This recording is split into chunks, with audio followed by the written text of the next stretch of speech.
Taip, šiuo video parodysiu, kaip taisyklingai atlikti rankos tiesimą su štanga. Gulint rankos tiesimą su štanga.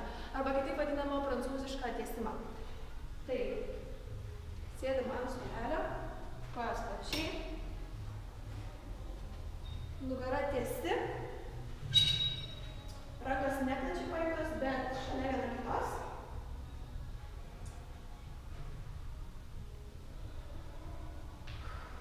Lenkiant, įkeliame, iškeliame. Atliekant šį pratimą dirba jūsų rankų tricepso raumuo.